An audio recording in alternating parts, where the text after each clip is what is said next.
V Nemecku sa rozpadla vládna koalícia a krajinu čakajú vo februári predčasné voľby.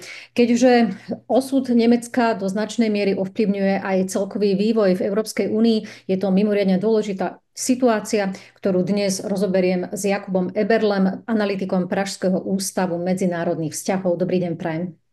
Dobrý den. Dnešnú diskusiu organizuje SFPA a Friedrich Ebert Stiftung v spolupráci s Paneurópskou vysokou školou a mediálnym partnerom denníkom SME. Moje meno je Eva Mihočková. Pane Berle, súčasná vláda Olafa Scholza prežívala od začiatku spory, najmä v súvislosti s rozpočtovou politikou. Vieme, že liberálny minister financií Lindner pretláčal skôr pravicové riešenia, ktoré oslabovali tú sociálnu a zelenú politiku, ktorá zasa bola dôležitá pre sociálnych demokratov a zelených. Je teda možné povedať, že za rozpadom súčasnej nemeckej vládnej koalície stojí ideová nesúrodosť? Ano, ano, tak to bez pochyby je, protože, jak jste správně řekla, ta koalice byla od začátku, co se týče té hospodářské politiky, vlastně koalicí stran, které viděly zásadní věci úplně opačně. Na jedné straně tedy klasickou pravicovou politiku nezadlužování, nezvyšování daní a tak dále, kterou razila FDP, a naopak klasickou středolevicovou politiku vyšších investic i za cenu zadlužování, zvyšování daní a podobně, posilování sociálního státu nebo klimatických opatření, kterou razili sociální demokraté a zelení. Ten kompromis vznikl proto, že vlastně všechny možné varianty vlád, které mohly vzniknout v tom roce 2021, vlastně na tom byly podobně. Kdyby vznikly alternativní možnosti, které mohly vzniknout, to znamená, diskutovalo se o tom, že by zelení a liberálové vládli z CDU, tak by to bylo totéž. Tam by zase byly dvě pravicové strany a zelení jako spíše levicová strana. Takže tohleto, s tím ty partneři počítali, že do toho nějak musí jít. Co ale fungovalo nějakou dobu, nebo se zdálo, že bude fungovat, bylo, že ta vláda nalezla vlastně takový účetní trik, jak ten rozpor vyřešit. A to tak, že Německo eh, tu svoji slavnou dluhovou brzdu neboli limit, kolik si může ten stát půjčovat, vlastně obchází řadou způsobů. Jsou hlavní dva tady. Jeden z nich je, že vyhlásíte mimořádnou situaci, třeba v době covidu, parlament ji odhlasuje a řeknete, díky téhle mimořádné situaci prostě nějakou dobu ta dluhová brzda neplatí a my si můžeme půjčovat, aniž bychom ji porušovali. A pak druhý způsob je, že vytvoříte takzvané mimořádné fondy, kde prostě peníze alokujete jakoby mimo ten účet toho rozpočtu. Takže opět kouzlo je v tom, že máte peníze, které se nepočítají do těch pravidel, které reguluje právě třeba takzvaná dluhová brzda. No a co oni vyřešili tehdy, nebo co napadlo, je, že právě z doby toho covidu, který, jak si asi pamatujeme, vlastně tak nečekaně najednou skončil, že to bylo prostě dlouhé období velké nejistoty, najednou přišel Omikron a najednou během pár měsíců se rozvolňoval. Tak jim Ja len, zbyly ty aby peníze. sme to trošku skrátili, aby sme sa Dobře. posunuli potom ďalej, že potom tam Hm. prišlo to rozhodnutie ústavného súdu, ktorý skonštatoval, že takéto riešenie nie je v poriadku, že je v rozpore s ústavou a potom to viedlo až k tej situácii, kde sme dnes. Ale mňa by teraz zaujímalo, aby sme sa pozreli viacej do budúcnosti, že či teraz je predpoklad na základe toho, ako sú dnes rozložené tie politické sily, že po tých predčasných februárových voľbách nastane lepšia konštelácia na zostavenie stabilnejšej a takej viac súrodej, ideovo súrodej vlády.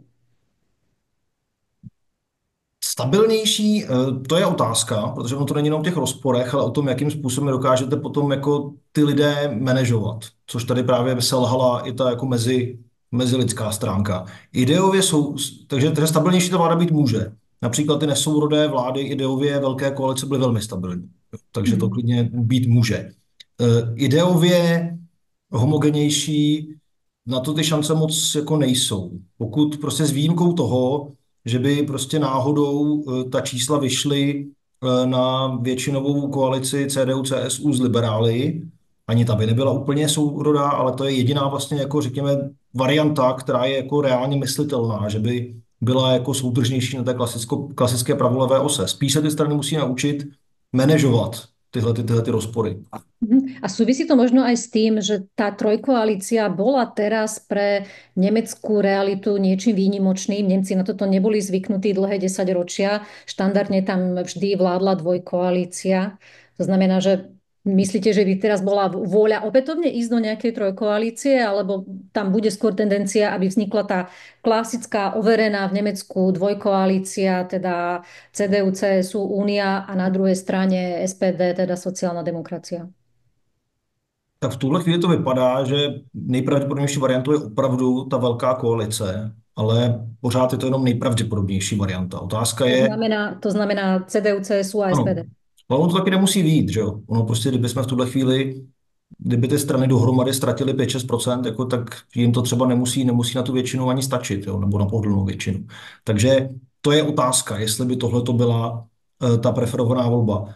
Ale ten problém je v tom, že my jsme ji sice neviděli tu trojkoalici na celostátní úrovni, ale ty trojkoalice v posledních letech nebo obecně jiné typy koalic vznikaly průběžně v těch všech 16 spolkových zemích. Tady prostě jde o to, že spolková politika nebo obecně německá politika na všech úrovních se dostává tam, co známe prostě z Nizozemska nebo Skandinávie, že do parlamentu se dostává čím dál tím víc stran, ty strany dostávají menší počty hlasů a proto ty koalice prostě je těžší je složit. Máme tam strany, se kterými vládnout nikdo nechce, které získávají čím dál tím větší podíl hlasů. V tuhle chvíli AfD a ta BSP, kdyby se dostali, tak mají čtvrtinu hlasů dohromady.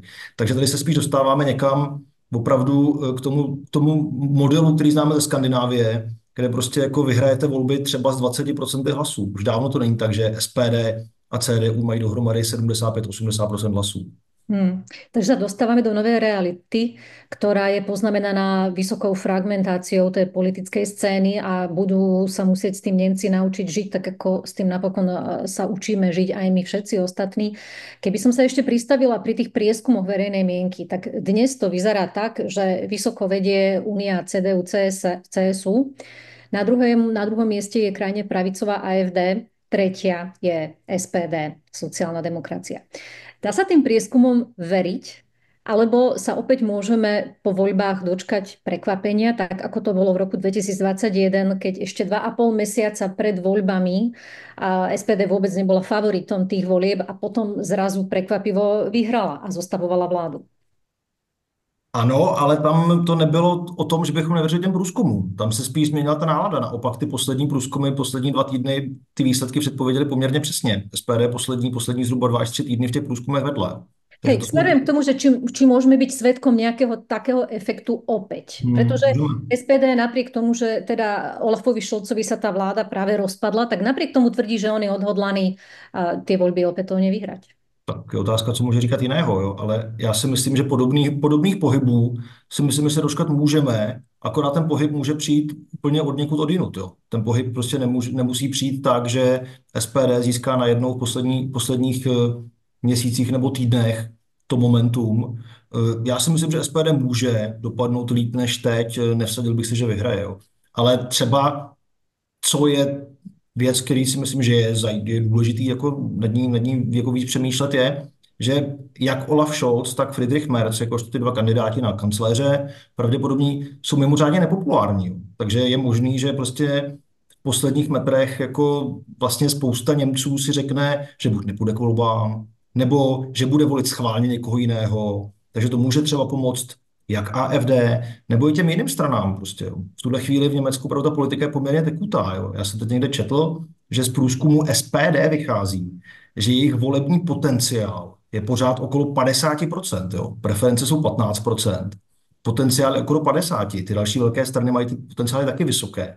Takže ty přelivy, myslím, jakože po té kampani, nebylo překvapení, kdybychom je viděli. A ještě řeknu jednu věc, co si myslím, že o tom se taky málo mluví. Ty volby se budou do velké míry rozhodovat okolo 5% hranice. V tuhle chvíli máme 3 strany, které jsou na té 5% hranici, které se mohou a taky nemusí dostat, což jsou Die Linke, BSV a liberálové. A to, jestli se ty strany dostanou nebo nedostanou, to je 15%, které jako výrazně ovlivní tu matematiku koaliční potom. Tú matematiku koaličnú aj z hľadiska koaličného potenciálu? Majú tie zvyšné dve strany, ktoré sú teda také okrajové, koaličný potenciál na rozdiel od liberálov? Myslím, že ho nemají, ale mají ten blokační. Mají ten blokační, respektive Die Linke má bezesporu koaliční potenciál ve stavu k nějaké budoucí levicové vládě. Ostatně ani minulé v těch volbách jí ani sociální demokraté, ani zelení nevylučovali. nevyšlo to čísly. A teď v těchto konkrétních volbách si neumíme představit, jako že by to vyšlo číselně. Ale pokud by existovala varianta vlády SPD, Zelených a D-Linke, tak v tu chvíli ty D-Linky určitý potenciál mají. Mají ho menší než třeba ostatní strany, ale s těmi se spolupracuje na zemské úrovni. Čo bude témou predvolebnej kampane? Vieme, že Nemecko prežíva veľmi ťažké ekonomické chvíle. Veľkou témou je migrácia, samozrejme životné náklady. Čo sa dá očakávať, že bude nosná téma? To je právě poměrně složité, protože, jak říkáte, těch problémů je celá řada. My vidíme, že ti rozhodující aktéři, třeba sociální demokracie nebo CDU, se snaží právě tématizovat to hospodářství, protože toto je téma, kde oni můžou nabídnout svoje klasické recepty, řekněme. Takže SPD mluví o tom, že chce bránit důchody, že chce bránit osekávání sociálního státu, že chce zvedat minimální mzdu, že chce udržovat ochranu zaměstnanců, takže po klasickou levicovou politiku pro klasickou levicovou klientelu, zaměstnanci, důchodci a tak dále. CDU naopak klasicky se snaží, a FDP podobně, se snaží mířit spíš, řekněme, na bohatší střední vrstvu nebo podnikatele, kdy říká prostě ne, ten problém je v tom, že se prostě moc rozdáváme na sociálních programech a je u nás těžké podnikat a podobně. Takže tohle je téma, které se snaží narýsovat v tuhle chvíli sociální a křesťanští demokraté. Nicméně pořád zůstává velkým tématem migrace, kterou prostě nikdo nechce příliš zvedat, protože jakmile se o ní mluví, tak to samozřejmě pomáhá AfD. A vedle toho je velké téma samozřejmě vývoj ve světě. Jo. Nikdo prostě neví, co se stane za ty příští 3 měsíce, jak na Ukrajině. Nikdo neví, co se stane, až bude inaugurován Donald Trump. Jako. A to, jestli Donald Trump prostě první týden po inauguraci vyhlásí nějaká masivní cla například, o kterých mluvíme, nebo řekne, že prostě pokud nebudou Evropané dávat 3% na obranu, tak vystoupí z NATO, tak to bude takový šok pro tu kampaň, že si myslím, že se na to úplně připravit nedá.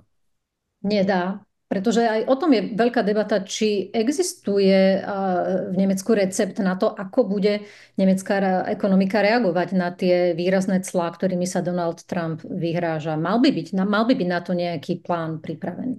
No tak jako plány nějaký můžete plánovat, že jo? Ale tady máte prostě tolik neznámých, že to plánování jako pak je otázka, jako jaký dává smysl. Jo? Prostě, protože otázka je, dobře, řekněme, že Donald Trump prostě vyhlásí nějaká masivní cla na Evropu, zároveň vyhlásí třeba jako na Čínu jo? Taky, což prostě vytváří nějakou incentivu pro spolupráci mezi posílení obchodu mezi EU a Čínou. Jo? Co v tu chvíli uděláte? V tu chvíli máte nějaké velmi těžké dilema mezi tím, jestli teda zároveň budete teda držet svůj ekonomický zájem a víc obchodovat s Čínou přes ta bezpečnostní rizika, nebo se přidáte ke Spojeným státům. Já si opravdu myslím, že ta situace jako je tak strašně nepřehledná, že v tuhle chvíli jako všichni spíš vyčkávají. No a tam samozrejme do hry veľmi výrazne vstupuje Európska únia, Európska komisia, ktorá tu má tú kompetenciu k nejakým protiodvetným opatreniam v colnej politike. A práve tá európska rovina je dôležitá aj z toho hľadiska, že Európa už dlho trpí krízou lídrov. Vlastne od okamihu, ako Angela Merkelová odišla z postu, tak sa stále spomína to, že Európe chýba taký silný líder, ktorý by mal potrebnú autoritu a bol by adekvátnou protiváhou aj trebárs teraz nastupujúcemu autokratickému alebo teda lídrovi, ktorý má potenciál vládnuť autokratickým spôsobom a ktorým je Donald Trump, ale samozrejme aj Vladimirovi Putinovi. Výkon Olafa Scholza sme videli. Čo môžeme v tomto smere očakávať od Friedricha Merza, ktorý by sa teoreticky mohol stať budúcim nemeckým kancelárom? Má on potenciál byť takým novým silným lídrom pre celú Európu a nielen pre Nemecko? To nevím. To si musím jako říct, že je to vlastně pro mě těžký si ho v té roli představovat, protože on jako nemá žádnou exekutivní zkušenost. Friedrich Merz, přestože mu bude příští rok 70 let, tak nikdy nebyl ani starostou města nebo členem zemské vlády. Jo. Takže to by pro něj byla poměrně novinka. On je takový jako rázný politik, na rozdíl takový velmi temperamentní, často emotivní, což je prostě podle mě pro něj jako trošku jako slabá stránka jeho, že má poměrně tenkou kůži. Takže na jednu stranu si umím představit, že někdo jako on by se snažil dávat jako impulzy té debatě, ne jako Olaf Scholz, který byl spíš reaktivní, který prostě spíš jako nebyl někým, kdo by dával na stůl nějaká řešení. Jo. To mimochodem Angela Merkel taky úplně nebyla, jo. Takže já bych jako ten její leadership úplně neidealizoval v tomto ohledu. Ale na druhou stranu jako zase Friedrich Merz jako je jako člověk, který prostě, když ho někdo, který jako víme, že má problémy s tím uzavírat a vyjednávat nějaké kompromisy. Že on je prostě, jeho jako síla je stát někde na pódiu, bouchat do stolu, prostě říkat jasné, silné vize. Ale jiná věc je, jakým způsobem potom schopen vyjednávat. A nemáme to podle čeho ověřit. Jo. Takže nevím, myslím, že by to pro něj byla opravdu jako velká zkouška. Nemám pocit takhle. Nemám pocit, že to je někdo, kdo je prostě jako rozený lídr, který by fungoval. Umím si představit jiné německé politiky, kteří si myslím, že by tu roli zvládli třeba, kdybych si typoval, že by ji jako zvládli dobře. U něj si myslím, že to je velký otazník. Ktorí by to boli nemeckí politici? Tak z CDU si myslím, že třeba Hendrik Wüst je poměrně kvalitní politik. To je premiér z největší spolkové země Severní Porní Westfálsko, který podle mě by měl takový potenciál. Myslím, že Robert Habeck, jako lídr zelených, je člověk, který jako na té mezinárodní scéně by odvedl v tomto ohledu Hmm. dobrou práci. Tihle dva mě napadají třeba. Ak by sme sa ešte pozreli ku kandidátovi na kancelára na strane SPD, tam je to opätovne Olaf Scholz, napriek tomu, že sa mu práve rozpadla vládna koalícia. Boli tam úvahy, že namiesto neho by skôr prichádzal do úvahy obľúbenejší minister obrany Pistorius. Kto je tam taký výrazný líder, ktorý by mohol bodovať v takejto pozícii? Je to Olaf Scholz? Těžko říct, jako ten nemá dobrou výchozí pozici. Nemá proto určitě dobrou výchozí pozici. Ta úvaha podle mě je taková, že pro tu stranu by bylo vlastně velmi vražedné jako demontovat svého vlastního kancléře. Prostě jako říct po tom, co jako on tedy udělal to rázné gesto, vlastně on, že udělal ten poslední pohyb, kterým ukončil tu vládu, tak jako říct potom, museli by se vymezovat vůči svojí vlastní vládě, což jako navíc jako s tím, že nemají téměř žádný čas, by bylo opravdu velmi složité. Takže já si nemyslím, že výběr Olafa Scholze je výběr, který vychází z otázky, kdo z nich dvou by byl lepší. Mimochodem u toho Pistoria to nevíme. Jo. To je jako on má vysokou popularitu, ale v podstatě taky ho neznáme jako příliš v žádných jako velkých zkouškách. A že ta situace prostě byla příliš riskantní přepřahat. To si myslím, že ta hlavní motivace. A pak ještě možná druhá. SPD chce stavět, jak jsem říkal, na socioekonomických tématech. A to jsou témata, která Olaf Scholz dělá celou svou politickou kariéru. Boris Pistorius ne. Boris Pistorius je bezpečnostní expert. No a ak zoberieme do úvahy to, čo ste povedali, že SPD chce prirodzene stavať na sociálno-demokratických témach, ak by sa mala skladať koalícia, široká koalícia s Úniou, teda s kresťanskými demokratmi a s Mercom, ako by to išlo dokopy, keď uvážime, že Merc hovorí dnes o tom, že on by chcel zásadné zmeny v oblasti migrácie, ekonomiky, hovorí o tom, že chce výrazne okresať nemecký sociálny systém. Ako by to išlo dokopy? Tak co se týče migrace, tam není velký rozpor mezi těmi stranami. Ta vláda, přestože byla, ta poslední, tedy myslím, přestože v ní byly strany, které tradičně byly liberální v migrační politice, tak výrazně přitvrzovala celou dobu. Že v tuhle chvíli tady si nevidím rozpor nebo zásadní rozpor mezi sociální demokracií a CDU. Sociální demokracie se snaží prezentovat taky jako strana, která teda je strana práva a pořádku v poslední době. Jako tam ten pravicový posun v tomhle tématu proběhl napříč politickou scénou. Migrace si myslím, že by nebyl problém. Na druhou stranu CDU jako není pravicová strana. Jo. Prostě ve smyslu, jak známe pravicovou stranu, prostě typu slovenské Sasky nebo české ODS. Prostě jako CDU je strana, která sedí v pravém středu a výrazná část té strany chce razit právě spíš středovou politiku. A osekávání sociálního státu jako taky není nic, co by jí příliš zajímalo. A tyhle ty kompromisy v těch vládách velké koalice jako docela fungovaly. Takže já si umím představit, že by se dohodli i tentokrát, že to vždycky bylo něco za něco. Jo. To bylo vždycky něco za to ve smyslu, tak my tady uděláme nějaké daňové odlehčení prostě pro podnikatele a vy za to dostanete prostě zvýšení minimální mzdy, jo. Prostě něco takového. Takže to by byla politika velké koalice, by byla jako za Merkelové, to by byla prostě politika nějaké jako spíš jako pokračování statu quo, což je taky otázka, jestli to je to, co to Německo potřebuje zrovna teď. Mm. No a dohodli by sa aj v kľúčovej otázke ďalšej podpory Ukrajiny?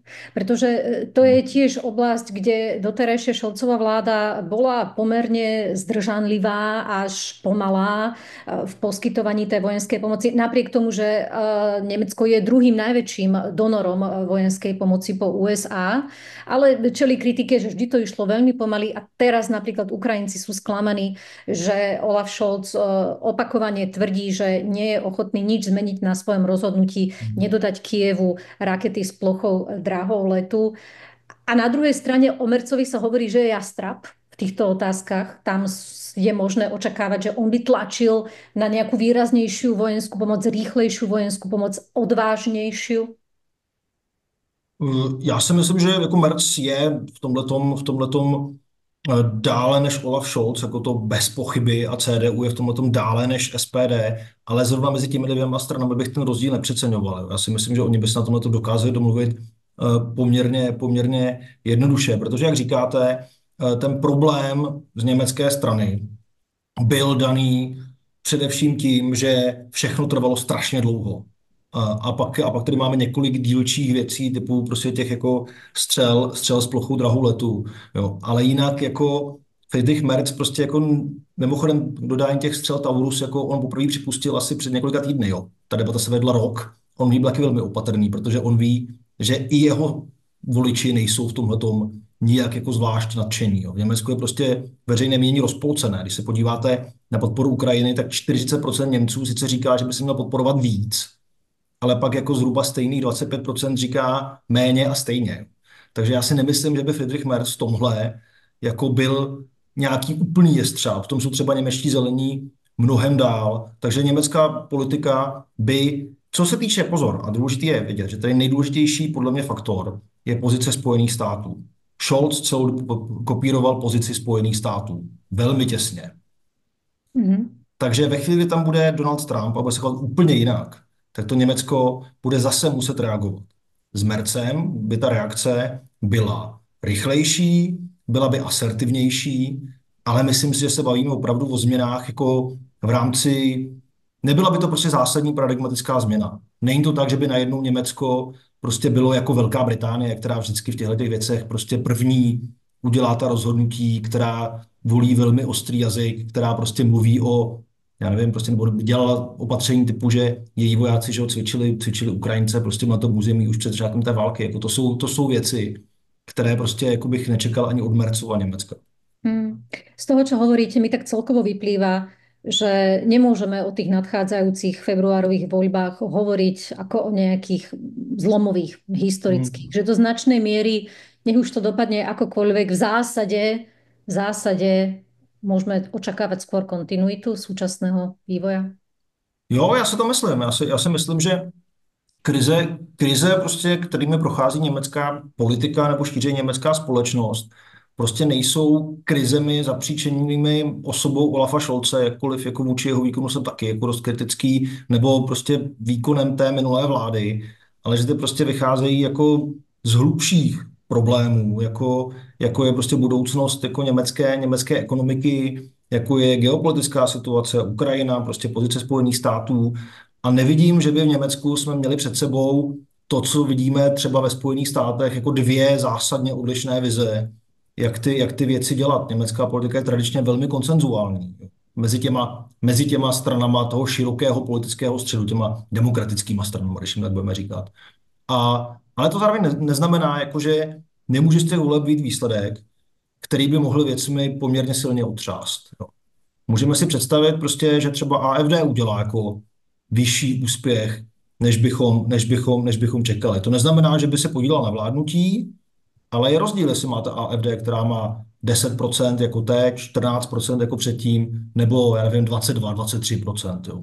Což prostě jako není nemožné, že by se stalo. Takže to by jako nějaký otřes byl, ale změnu vládní politiky nějakým zásadním způsobem bych tam asi nečekal. V čom spočívajú tie fundamentálne problémy súčasného Nemecka, o ktorých ste hovorili, ale bola by som rada, keby ste to trošku viacej pracovali. Jestli myslíte hlavně celkově toho ekonomického modelu, tak ten ekonomický model je, že prostě jako Německo fungovalo dlouhá léta jako stát, který byl jedním z hlavních jako beneficientů globalizace. Jejich ekonomika byla postavená na tom, že dovezeme levné energie z Ruska, ty už nemají, budeme potom využívat prostě jako levnou a kvalifikovanou práci ve střední a východní Evropě, to jako pořád docela jako funguje, a potom budeme ty naše výrobky, často ty high-end výrobky, že jo, prostě ty elektrospotřebiče, ty auta, prostě ty velké průmyslové komplexy, které vyrábí firmy jako Siemens, dodávat do celého světa, do Číny, do Spojených států, to byly dva největší odběratele. No jo, jenže v tuto chvíli, když jako všichni zavádějí různá cla, když prostě Čína se snaží vyrábět si věci sama, tak klesá poptávka po těch věcech, takže ty pilíře jednotlivé tohoto modelu se vlastně jako jeden po druhém hroutí a Německo hrá cestu z toho. K tomu musíte dekarbonizovat, nějakým způsobem obecně transformovat tu ekonomiku, inovace, Německo v nich jako není úplně světovým lídrem, i když není jako tak špatně na tom, jak to občas vypadá. Jako jo. Takže tyhle všechny věci dneska podrývají ten německý blahobyt. A pokud prostě něco Němci jako mají rádi, tak je to stabilita. To bylo vlastně tajemství Angely Merkel, že ona jako dokázala jako přesvědčit Němce, že se vlastně nemusí nic moc měnit. No a pak důsledek té politiky mimo jiné, já bych se nechtěl jako svádět jako všechny věci na Merkel, to zase jako ne, ale mimo jiné je ten, že prostě za ní neproběhly ty reformy, které dneska dohání kohokoliv, kdo vládne po ní. A jedno, jestli to je Scholz, nebo jestli to bude Merz, nebo jestli to bude kdokoliv jiný. No to je problém, ktorý riešime aj na Slovensku, aj v iných krajinách, že tá túžba po stabilite je na jednej strane prirodzená, ale na druhej strane neprináša v tých volebných výsledkoch to, čo by tá krajina v neustále meniacom sa prostredí potrebovala. To znamená, že či je teraz, neviem, či vidíte v Nemecku našliapnuté na to, aby sa tento moment zmenil a aby sa začali diať tie hlboké štrukturálne reformy, ktoré siahajú od vzdelávacieho systému až po tú priemyselnú štruktúru. No tak ono není otázka podle mě, jestli jako je našlápnuté, to není, ale jestli To bude není. muset. Prostě bude muset stejně jako bude muset všichni reagovat zase na ty prostě disrupce, ať už ekonomické, zase mluvili jsme o těch clech, mluvíme prostě o případných obchodních válkách s Čínou, že jo? Prostě ve chvíli, kdy Evropa, ve smyslu Evropské unie, kdy dva její nejvýznamnější obchodní partnery, Spojené státy a Čína, se prostě oba dva už nějakou dobu odklání od toho modelu prostě volného trhu, tak to ukazuje, že všichni budeme muset dělat něco jinak. Německo není někdo, kdo by byl jako zásadně jako rychlý, adaptabilní. Nicméně Německo má to, co prostě Česko ani Slovensko nemá. A to je, že oni pořád mají prostě ty ekonomické zdroje, oni pořád mají nějakou schopnost inovovat, kterou prostě my tady nemáme. Takže já si myslím, že oni s tím nakonec jako si nějak poradí. Myslím, že my máme větší problém. My ve smyslu jak Česko, tak Slovensko teda. To určite, to nepochybne. A ešte keby sme sa dotkli veľmi dôležitej európskej témy a to je budúcnosť zelenej transformácie. Tam práve CDU sa už dlhšie netají tou myšlienkou, že je pripravená prehodnotiť ten postup, tempo a priority, ktoré v sebe obsahuje Green Deal. Čo čakáte, že sa bude diať v tomto smere po voľbách? Tak ono už tomu v nějaké míře přehodnocování jako už jako dochází, že jo. Vidíme, že právě třeba Evropská lidová strana, kterou ostatně vedou, že jo, lidi z německé CDU, ať Ursula von der Leyen a Manfred Weber, že jo, z CSU, jako nějakou dobu se snaží trošku jako brzdit tu transformaci, takže se změnila prostě pozice k věcem, jako je konec spalovacího motoru a další věci. Ale já tady vidím spíš. Áno, len by som do toho vstúpila, že vždycky je niečo iné hovoriť, pokiaľ ste v opozícii, minimálne v tej nemeckej domácej pôde, a úplne iná realita nastupuje, keď ste potom vo vláde. Já si myslím, že co oni můžou dělat můžou zpomalovat tempo. CDU není nějak zásadně proti zelené transformaci. Jako to v žádném případě. Oni můžou říkat jenom to, prostě nemáme ty limity, které jsme si stanovili, nejsou prostě oni moc jako ambiciozní, neměli bychom prostě déle s těmi věcmi počkat, není prostě na to špatná doba. Protože kromě toho, jako v Německu, stejně jako v jiných zemích, ale v Německu mají svoje jako národní opatření, tak už spousta těch věcí probíhá. Ten biznis s nima počítá, ten biznis se nějakým způsobem transformuje. Jo. Takže CDU prostě bude ty věci, nebo dělala by je opatrněji, SPD mimochodem taky. Jako, takže velká koalice by vládla v těchto věcech prostě opatrněji, stabilněji, nehoupejme tou lodí příliš, ale jako nějaký obrat od zelené transformace prostě v politikách CDU nevidíme.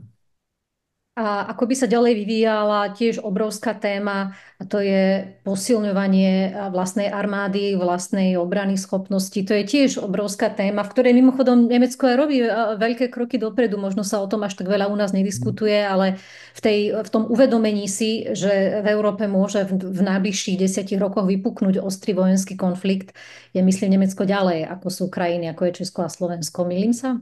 To si nemyslím. Myslím si, že, jako, že v Česku zrovna, nevím, situace na Slovensku neznám detailně, ale v Česku zrovna jako ta míra, řekněme, toho uvědomění toho rizika, třeba na úrovni politické rétoriky určitě je, myslím si, že ještě o něco větší než v tom Německu. V opatření konkrétních jsme na tom Česko a Německo podobně, i třeba v tom, nakolik jsme jako na úroveň HDP navýšili tuším, že Slovensko je na tom hůř, ale nechci o tom mluvit, protože tohle úplně o Slovensku toho zas tak moc nevím. Problém v Německu je ten, že Německo začalo opravdu utrácet obrovské množství peněz na dozbrojení. Jako před 10 lety měli 1,1% HDP, letos dosáhnou ty 2% poprvé, což je rozdíl nějakých teď 30 nebo 40 miliard euro ročně. Jo. To je opravdu strašný kopec peněz. Nicméně, oni od roku 2027 nemají zajištěné to financování, protože právě tohle se financovalo jednou tou kličkou kolem té dluhové brzdy, speciálním fondem, kam se dali peníze. Takže kdokoliv, kdo to bude chtít dělat, bude muset sehnat obrovské množství peněz, na které si zase, a jsme tam, kde jsme začali, bude Dlhová brzda. muset buď půjčit, nebo bude muset ty peníze zdanit, nebo je bude muset poškrtat. A tohle je velký problém, velká koule mloze, zase další jakékoliv vlády. Hmm. Dobre, ďakujem vám veľmi pekne, tak si počkáme na ten február, ako dopadnú predčasné voľby v Nemecku a potom budeme určite schopní lepšie vyhodnotiť všetky tie otázky, na ktoré som sa vás dnes pýtala. Mojím hosťom bol Jakub Eberle, analytik Pražského ústavu medzinárodných vzťahov. Ešte raz vám ďakujem a dovidenia. Díky za pozvání.